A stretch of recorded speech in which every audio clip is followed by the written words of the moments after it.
역사하실 그분을 찬양하며 다 함께 교회여 일어나라. 교회여 일어나라. 주께서 부르시니 두려움과 실패 내려놓고 교회여 일어나라. 다시 한번 교회여 일어나라. 주께서 보내시니 우릴 부르신 삶의 자리에서 교회여 일어나라. 우린 세상의 빛, 우린 세상의 빛, 어둠을 밝히는 하나님의 편지, 주를 나타내는 주의 교회 통해 세상이 주를 버리라. 일어나라 일어나라. 아버지 사랑으로 아버지 능력으로 서로 하나 되어 그 빛을 비추라. 노래하라 아버지의 사랑을, 아버지의 크심을 이 삶의 노래로 주님을 나타내라. 일어나라.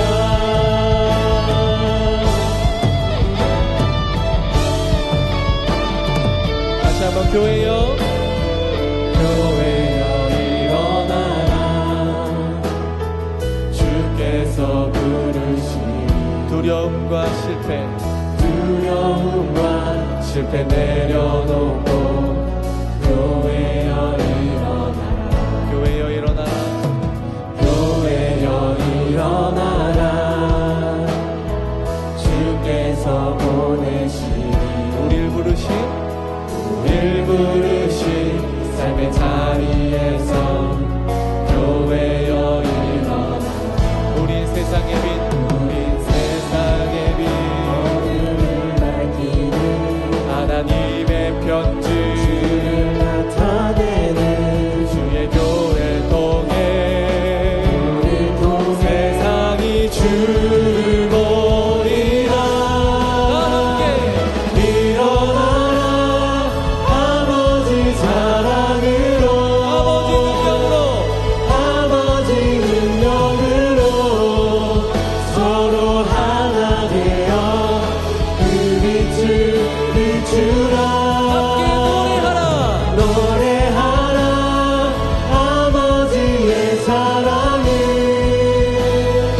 아버지의 크심을 이 삶의 노래로 주님을 나타내라. 다시 한번 일어나라. 아버지 사랑으로 아버지 능력으로 서로 하나 되어 그 빛을 비추라. 노래하라 아버지의 사랑을, 아버지의 크심을 이 삶의 노래로 주님을 나타내라. 일어나라.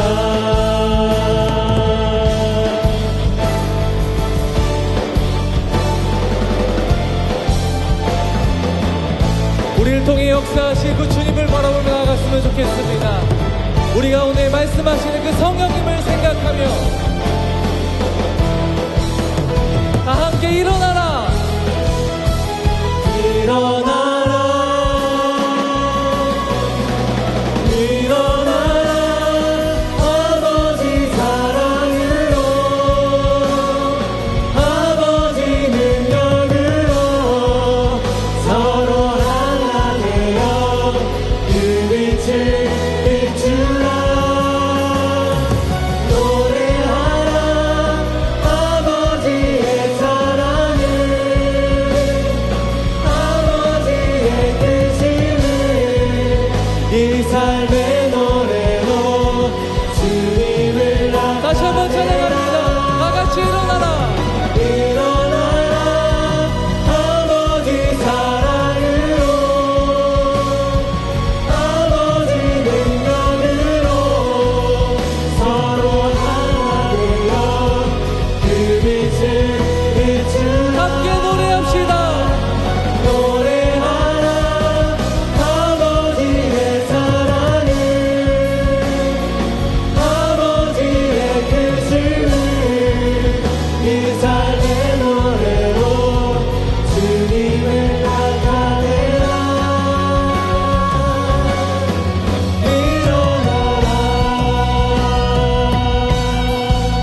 가운데 주님의 나를 이루실 우리 영광의 하나님께 우리 박수를 올려드리겠습니다.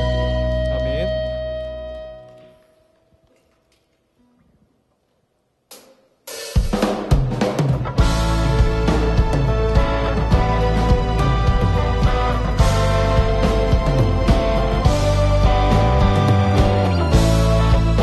우리 함께 박수 치면서 지금은 엘리야 때처럼 우리 함께 찬양하며 나아갑시다. 지금은 엘리야 때처럼 주 말씀이 선포되고 또 주의 종 모세의 때와 같이 언약이 성취되네. 비록 전쟁과 기근과 핍박 환난 날이 다가와도 우리는 광야에 외치는 소리 주의 길을 예비하라. 오라 주님 구름 타시고 나팔 불 때에 다시 오시네. 외치세 은혜의 해임 시온에서 구원이 임하네.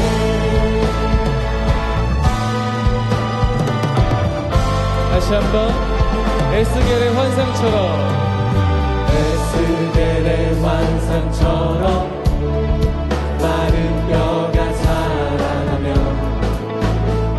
또 주의 종 다윗의 때와 같이 예배가 회복되네.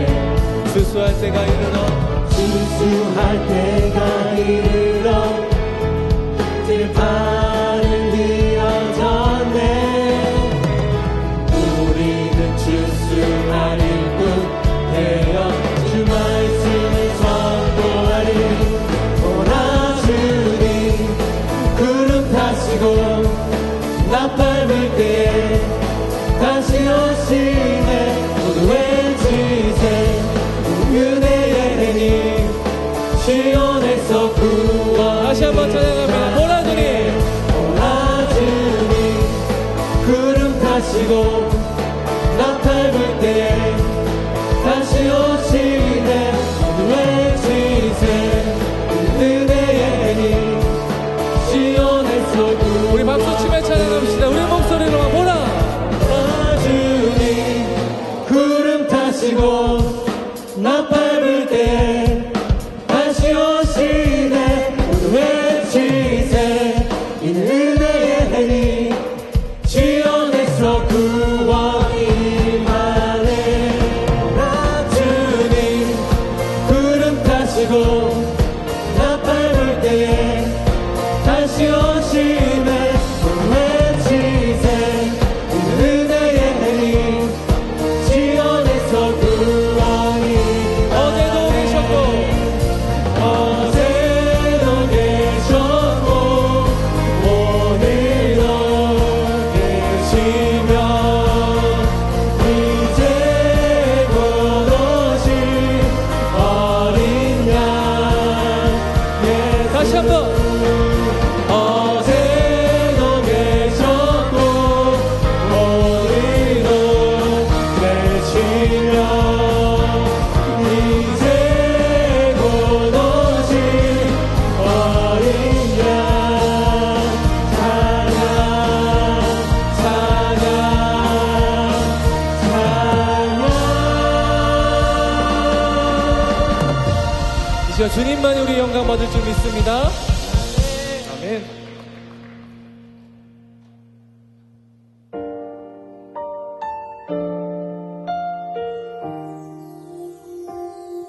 다들 자리에 앉으셔서 주님께 함께 찬양으로 나아갔으면 좋겠습니다.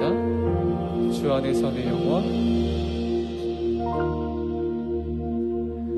주 안에서 내 영혼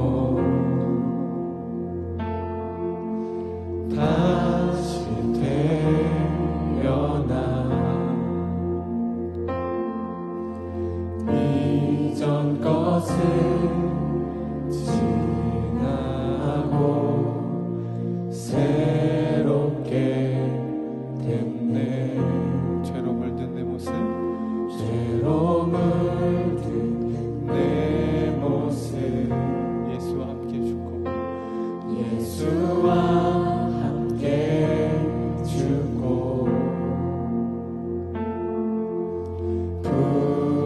생명 내 안에 새로운 삶이 열렸네.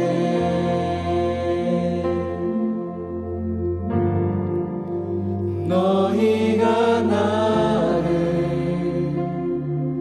택한 것이 아니요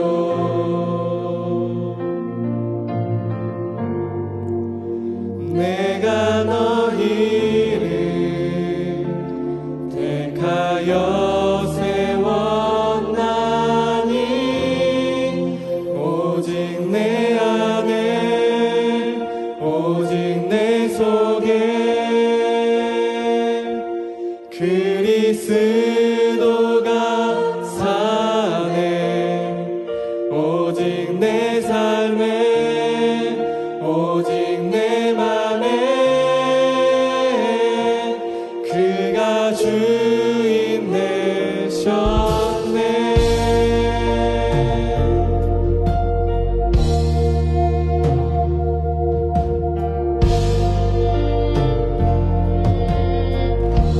죄로 물든 새로 물든 내 모습 예수와 함께 죽고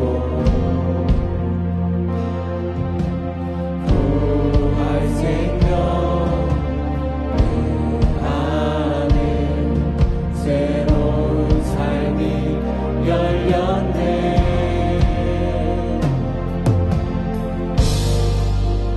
너희가 나를 택한 것이 아니요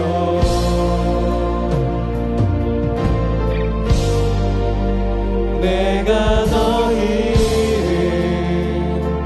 택하여 세웠나니 오직 내 안에 오직 내 속에 그리스도가 사네. 오직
네, 같이 인사할까요? 날씨가 많이 추운데도 이렇게 주님 전에 나온 여러분들을 주님의 이름으로 환영합니다. 우리 같이 인사하고 또 시작해보지요. 빛이 있으라! 아멘. 예전보다 한결 좀 커진 소리라서 마음이 뿌듯합니다. 성경에서 보면요. 하나님께서 성경에서 사람에게 하신 첫 질문이 어떤 질문일까요? 창세기에서 아담과 하와가요, 죄를 짓고 이제 하나님의 얼굴을 피해서 도망갑니다. 그리고 아담과 하와는 이제 하나님의 얼굴을 그렇게 피해서 동산 나무 사이에 숨습니다. 그렇게 피해 숨어든 아담과 하와에게 하나님께서 물으셨죠? 내가 어디 있느냐? 내가 어디 있느냐? 지금 하나님께서 아담과 하와와 숨바꼭질하고 있는 상황이 아니지요. 이 묻는 질문은 하나님께서 어디에 있는지, 이들이 어디에 있는지 몰라서 물었던 질문이 아니었습니다. 요런 상황인 거예요. 제가 한번, 또 이렇게 연애 느낌 또 한번, 얘를 이거 어떻게 들지 막 하면서 엄청 찾았는데, 요런 겁니다. 사귀는 오빠가 있어요. 사귀는 오빠가 있는데, 오빠한테 오늘 카톡이 온 거예요. 오늘 나 야근이 있어서 너무 바쁠 것 같아. 유유. 힘들지만 그래도 오빠가 열심히 돈 벌어서 맛있는 거 사줄게. 웃음 느낌표. 우리 자기는 먼저 자요. 물결 하면서 톡이 온 거죠. 어머, 나에게 맛있는 거 사주고 좋은 거 사주겠다고 저렇게 열심히 일하는 오빠를 생각하니까 마음이 너무 짠하고 고마운 거예요. 그래서 또 여자친구가 안 하던 짓을 하네요. 오랜만에 깜짝 뭔가를 좀 보여주겠다고 해서 응원하기 위해서 비타민과 나름 도시락을 맛있게 만들어서 야식을 싸서 회사로 갔습니다. 회사로 가서 응원을 해주기 위해서 딱 갔는데 회사 입구에서 그동안 알고 있었던 상사를 만나게 됐는데 너 여기 왜 있어? 너 만난다고 아까 일찍 나갔는데? 라고 하는 거죠. 여자가 이제 싸늘해지죠? 그리고 카톡 보냅니다. 오빠 어디야? 요 오빠 어디야? 요 오빠 어디야? 라고 우리가 질문을 한다면 지금 네 위치가 내가 궁금한 게 아니라 지금 이 상황이 뭐니? 라고 지금 너는 뭐 하고 있는 거니? 라고 깨달을 수 있도록 지금 질문하는 것 아니겠습니까? 바로 인류에게 첫 질문으로 던졌던 내가 어디 있느냐라는 질문은 이처럼 자신의 현재 상황과 나의 정체성, 그것을 스스로 돌아볼 수 있게 하기 위해서 하나님께서 던져주셨던 질문이었습니다. 그리고 그렇게 아담에게 하셨던 질문을 오늘 엘리야에게도 하나님은 하고 계십니다. 본문 시작인 9절을 보겠습니다.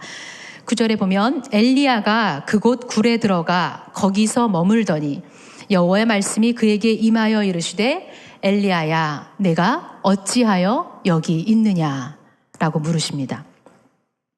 지금 엘리야는 자기만의 세상, 자기만의 굴 속으로 숨어 들어갔습니다. 그리고 거기에 머물러 있는 거죠. 그 굴이라고 표현되어 있는데요. 이것은 히브리어 함메아라라고 하는데요. 자, 메아라라는 그 굴이라는 뜻 앞에 정관사 하가 합쳐져서 함메아라라고 하는데요.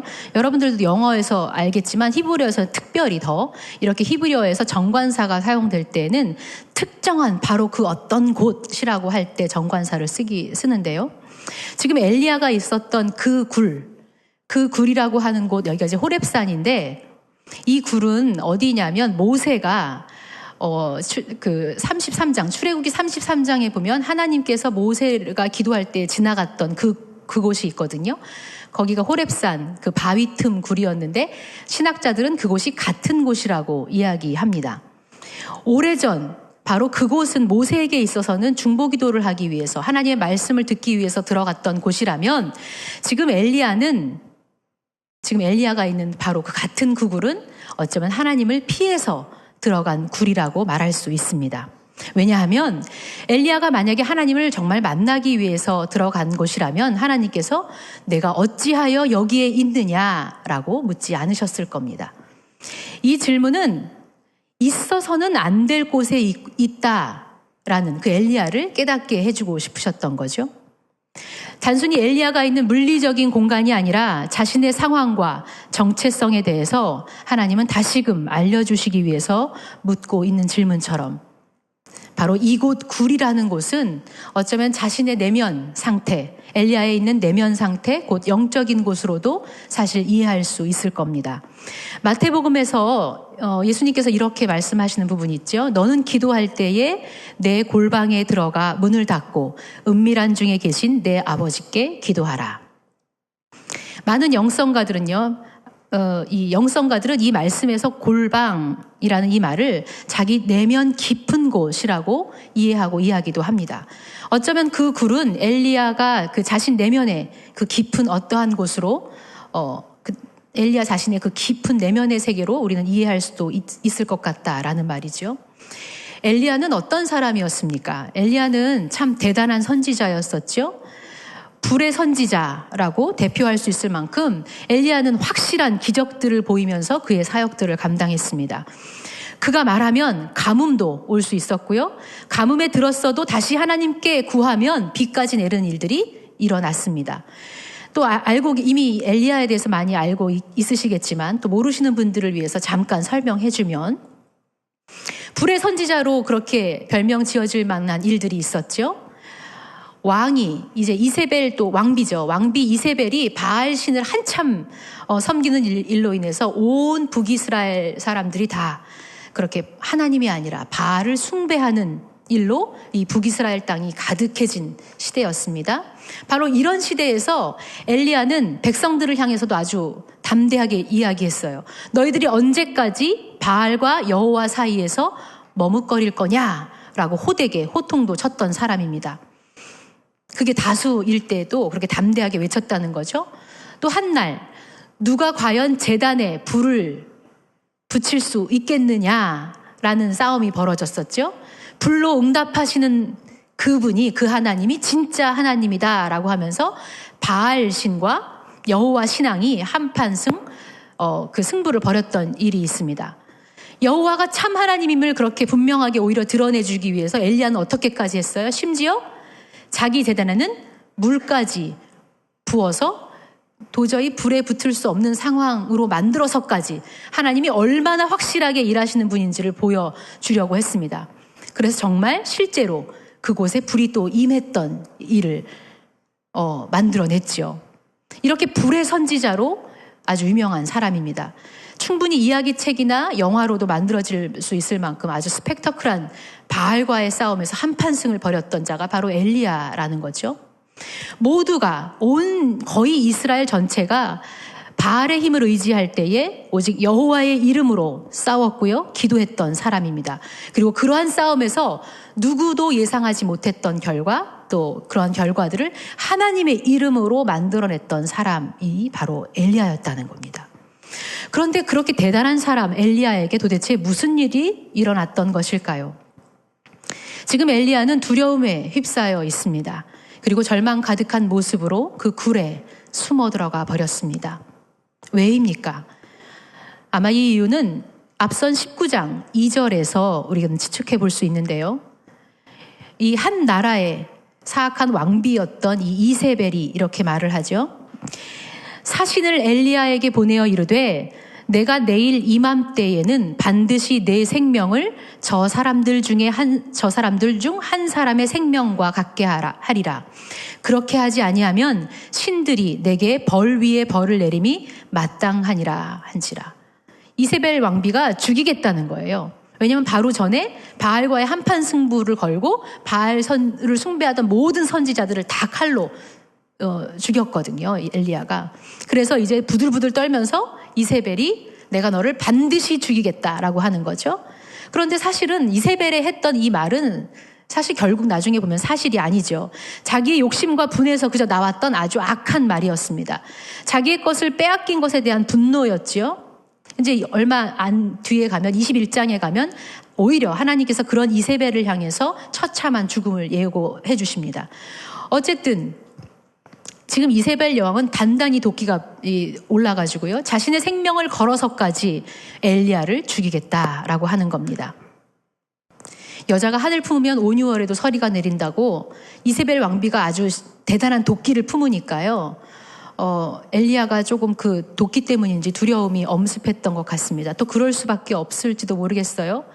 대단한 일의 끝에 아하, 이제 모든 바알을 이제 처단했구나, 승리를 거뒀구나라고 생각했던 그 끝에 생각지 않았던 일이 일어났기 때문이지요. 그런데 참 신기하죠. 이렇게 대단한 일을 믿음으로 행했던 선지자였는데요, 한 여인의 말에 이제까지 그가 가지고 있었던 하나님의 놀라운 능력을 다 상실한 것처럼 보입니다. 아합 왕, 그 여자는 왕비였어요. 그보다 더 대단한 존재였던 아합 왕 앞에서도요, 내 말이 없으면 수년 동안 비도 이슬도 내리지 않을 거다라고 담대하게 선포했던 그런 사람이었는데요, 이세벨 왕비의 그 말 한마디에 불의 선지자였던 엘리야는 저 깊은 나락으로 지금 떨어졌습니다. 그리고 그렇게 자신 안에 있는 두려움의 굴로 숨어 들어가 버린 거죠. 우리에게도 종종 이런 일들이 있지 않습니까? 과거에는 분명히 이보다 더한 일도 잘 겪어냈었는데, 넘어갔는데, 오히려 그보다 아주 사소한 일, 아주 작은 일인데 이 일 하나에 내 자신을 온통 내어준 경험 말입니다. 내 자신의 문제 안으로 너무 깊이 들어가다 보니까 헤어나오지도 못하고 어느새 굴 안으로 갇혀버린 상황들 가운데 있지는 않았나 말입니다. 그런데 그런 엘리야에게 지금 하나님께서 말을 걸어오십니다. 내가 어찌하여 여기 있느냐? 내가 어찌하여 여기 있느냐? 분명 이 질문 역시 또한 하나님께서 그가 왜 여기에 있는지, 무엇을 하고 있는지 몰라서 묻는 질문이 아닙니다. 너 도대체 왜 여기에 이러고 있는 거니? 너가 이러고 있을 거 아닌 것 같은데? 라고 말씀하시는 거죠. 지금 엘리야로 하여금 자신의 정체성과 현재의 상황, 그리고 너는 어떠한 사람인지를 스스로 다시 한번 돌아보게 하시기 위한 질문이었을 겁니다. 그런 하나님의 질문에 엘리야는 이렇게 대답합니다. 새 번역으로 제가 한번 읽어볼게요. 나는 이제까지 주 만군의 하나님 여호와 하나님만 열정적으로 섬겼습니다. 그러나 이스라엘 자손은 주님과 맺은 언약을 버리고 주님의 제단을 헐었으며 주님의 예언자들을 칼로 쳐서 죽였습니다. 이제 나만 홀로 남아있는데 그들은 내 목숨마저도 없애려고 찾고 있습니다. 이렇게 두려움에 떨면서 항변하고 있는 엘리야에게 하나님께서 말씀하시죠. 거기서 나오라고 말씀하십니다. 11절입니다. 여호와께서 이르시되 너는 나가서 여호와 앞에서 산에 서라. 지금 하나님께서는 네가 있는 그 굴에서, 네가 왜 거기 있니? 라고 하시면서 그 굴에서 나오라고, 그리고 하나님 앞에 서라고 말씀하고 있는데요. 그 굴은 도대체 어떤 굴이겠습니까? 사람은 저마다 사명을 가지고 열심히 살아갑니다. 엘리야도 그가 계속해서, 사실 지금 했던 이 엘리야 말은요, 똑같이 10절에서도 14절에서도 토시 하나 틀리지 않고 계속해서 반복합니다. 그런데 그가 하고 있는 그 말들, 계속해서 하고 내뱉고 있는 말들을 보면 하나님을 향한 열심이 유별났던 것 아시지 않습니까? 예요. 저는 열심히 주의를 위해서 일을 했습니다. 바알 숭배가 판을 치고 있던 세상에서 그 당시만에 했어야 되는 일이라고 믿었던 일들을 열심히 엘리야가 해왔다라는 거죠. 아마 다른 예언자들 중에서요, 이렇게 사람들을 죽이고 죽는 전쟁을 치른 예언자가 아마 엘리야만큼이나 있을까요? 다들 말씀으로 시대를 향해서 외치고 선포하는 일이 주된 모습들이었는데요. 선지자라 하면 엘리야는 바알 숭배가 판을 쳤던 그 세상에서 바알 제사장들과 결판을 벌이고 싸움을 하고 처단하는 일들까지 했었습니다. 그 시대에 필요했던 일, 그 사명, 하나님께서 주셨던 엘리야에게 허락하셨던 그 사명을 열심히 감당했었던 거죠. 그런데 그 가운데에 하나둘씩 죽어가는 것을 보았습니다. 아마 바알과 그렇게 담대히 싸웠을 때도요, 어떻게 얘기했냐면 너희는 너의 신의 이름을 부르라, 나는 여호와의 이름을 부르리라 라고 하면서 확실하게 하나님의 실제하심을 믿었던 선지자였습니다. 누구도 믿지 않았을 때 오늘 이 자리에 나와 함께 하시는 분이 하나님이시다 라고 하며 담대하게 외쳤던 대단한 믿음을 가졌었던 사람이죠. 그런데 어느새 그렇게 크게 승리하고 난 후에 오는 예상하지 않았던 그 두려움 앞에서 혼자라는 느낌, 홀로 싸워야 한다라는 현실이 갑자기 엘리야에게 들어왔습니다. 사실 어쩌면 죽는다라는 생명의 위협보다는 엘리야에게 홀로 싸워야 한다라는 사실이 더 크게, 더 두렵게 다가왔는지도 모르겠습니다. 그런데 이러한 엘리야의 모습이 어찌 그렇게 낯설지만은 않습니다. 우리 삶에도 열심히 힘을 다해서 일을 해왔는데 오히려 인정과 칭찬은커녕 홀로 던져진 것 같은 그러한 순간에 직면한 적이 있을지도 모르겠습니다. 또 그래 여기까지 잘해왔다고 믿었고 큰 일을 치렀다고 생각을 했는데 느닷없이 예상치 못했던 일로 인해 그 작은 사소한 일 하나로 모든 것이 무너져 내린 경험을 하신 적이 있을 수도 있을 겁니다. 나만 이렇게 살아가는 것 같은 생각에 강한 두려움이 혹시 밀려오지는 않으셨습니까? 누군가에게는 별것도 아닌 것 같은 일인데 유독 나에게만은 커 보여서요. 도저히 헤어나오지 못했던 그러한 일들도 있을 수 있습니다. 그저 한 여인의 말일 뿐인데 그것도 진짜가 아니에요.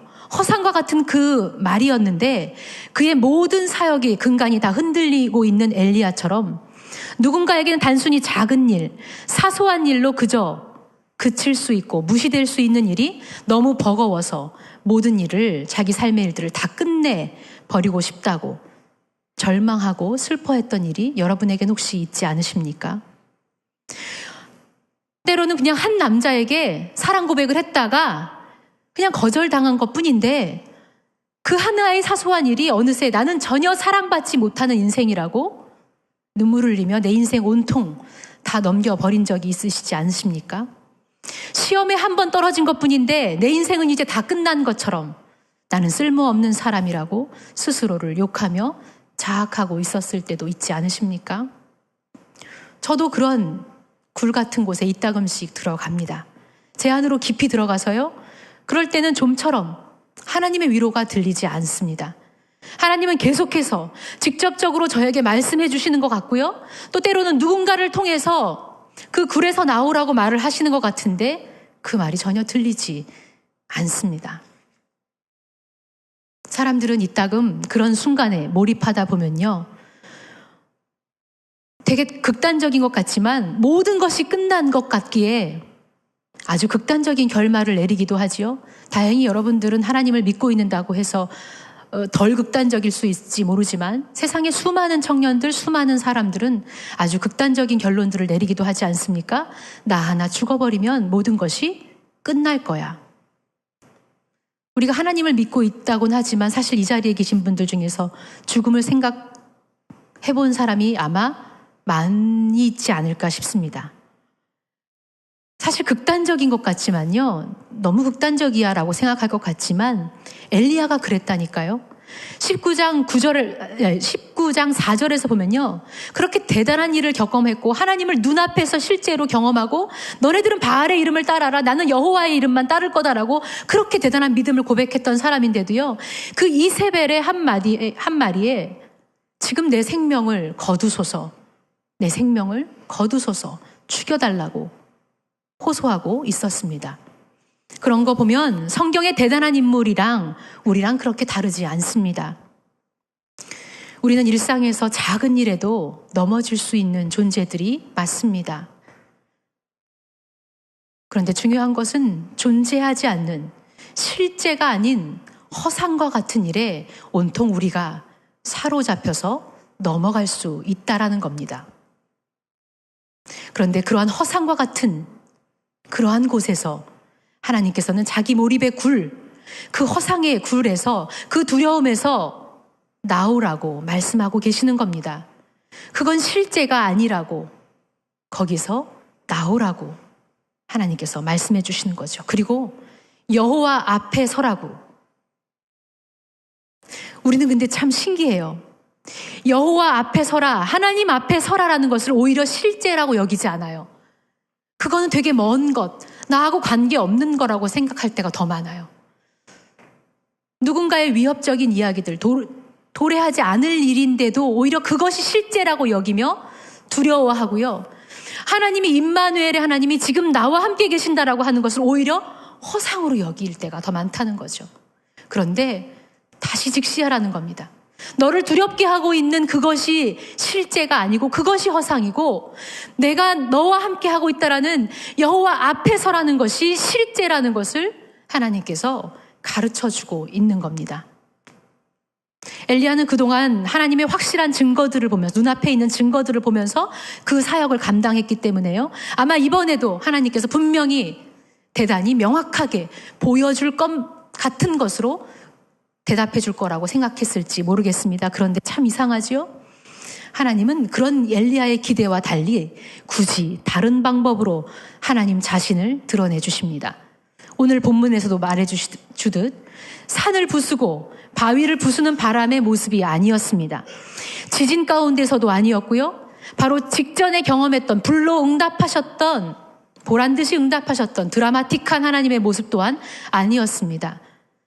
어쩌면 하나님은 존재하고 계실 거라고 그렇게 엘리야가 여겼던 그 모습이 아니라 그리고 기대했던 그 모습이 오히려 다 지나간 후에 이건 뭐지?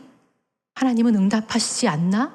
라고 했던 그 순간에 전혀 다른 방법으로 하나님의 임재는 그렇게 드러내 주셨습니다. 세밀한 소리로 작은 소리로 존재할 수 있음을 그리고 존재하고 계심을 하나님은 엘리야에게 보여주십니다. 그리고 같은 질문을 해주시지요. 내가 어찌하여 여기 있느냐? 하나님께서 이렇게 엘리야에게 묻고 계시는 것은 그 굴에서 빠져나와 너의 사명을 다시 확인하라는 것입니다. 두려움이 실제가 아니라 하나님께서 너를 부르시고 너를 이 땅에 보내신 그 사명이 실제이고 너와 함께하는 하나님이 실제라고 말씀해 주시고 있는 겁니다. 마치 이 땅에서의 사역 모든 것을 마치고 하늘로 올라가시기 전에 예수님께서 어떻게 하셨죠?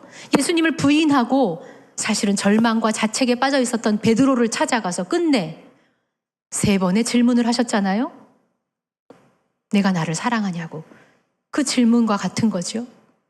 내가 너를 끝까지 포기하지 않고 내가 너를 사랑한다라는 것을 그리고 네 사명을 기억하라는 것을 예수님조차도 그렇게 질문을 통해서 다시 보여주셨잖아요. 사탄이 주는 그 허상이 아니라 실제로 우리의 일들을 만들어 가시고 내 앞에서 함께 하시는 하나님께 눈을 돌리도록 이 땅에서 너희들이 부여받은 그 사명에 다시 눈을 돌리도록 하나님께서 세밀한 소리로 말씀해 주십니다. 그동안은 커다란 바람을 몰고 갈 만한 일들, 죽은 사람을 살리는 기적, 불로 응답받는 기적들을 행하며 살았던 엘리야였습니다. 그런데 작은 한 여인의 소리에 죽음의 나락으로 떨어져 있는 그 엘리야에게 이제 작은 세미한 음성으로 말씀해 주시며 하나님의 존재를 드러내 주시는 겁니다. 불 가운데에서뿐만 아니라 세미한 소리로도 인지하신 하나님, 그곳에 계시고 그 하나님을 보이시고 계시는 거죠. 엘리야가 그랬듯이 모든 사람이 삶에서 우리는 다 그러한 시간들을 아마 계속해서 맞이하게 될 겁니다. 돈이 많다고 해서 안정적인 직장을 가져서 걱정할 것이 없는 것처럼 보이는 사람이라고 해서 심지어 믿음이 좋은 사람이라고 해서 그러한 엘리야 같은 시간들이 없지 않습니다. 그러한 시간들이 피해가지 않는다는 거죠. 그런 절망의 시간들이 우리에게 찾아올 겁니다.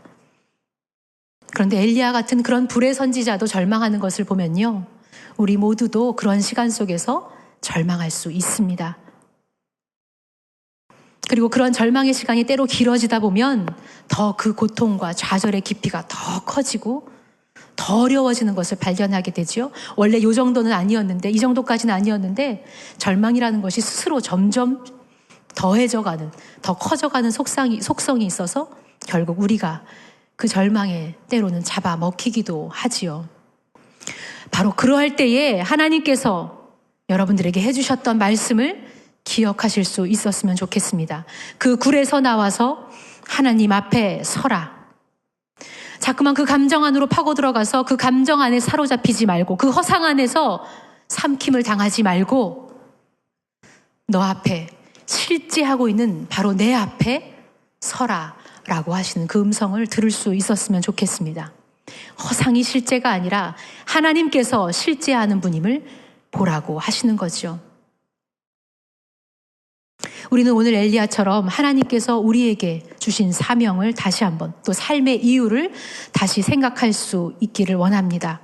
여러분은 이 자리에 왜 와 있을까요?